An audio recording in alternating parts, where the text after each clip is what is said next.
I don't think Vladimir Putin interfered in our elections. I know he did.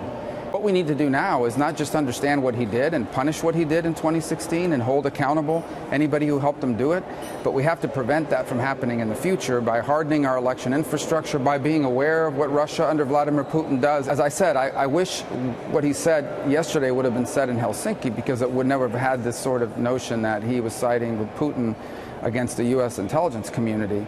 Obviously, I'm a strong supporter of NATO. I think that's something that we need to recommit ourselves to. And I don't want to even use the word adversary. We can all work together. We can do great. Everybody can do well, and we can live in peace. The problem is the price for a better relationship cannot be to overlook and or allow Vladimir Putin to continue his hostilities against the United States. But listen, he was trained and made a living by fooling and deceiving Westerners. So that's what he does. That's what he's good at, and that's what he continues to do.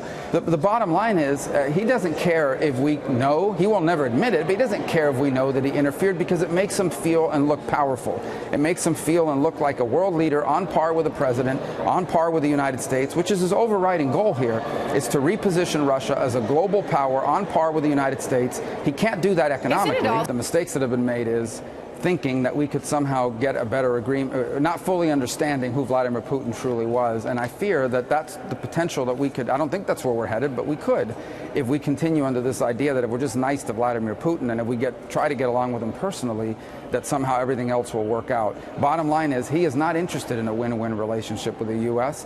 Vladimir Putin believes that the only way to make Russia stronger is to make America weaker. Did the U.S. put Putin back on the world stage, Senator Rubio? That is his goal, is to be back on the world stage. And what will matter moving forward is what we do, not just what we say, but also what we do.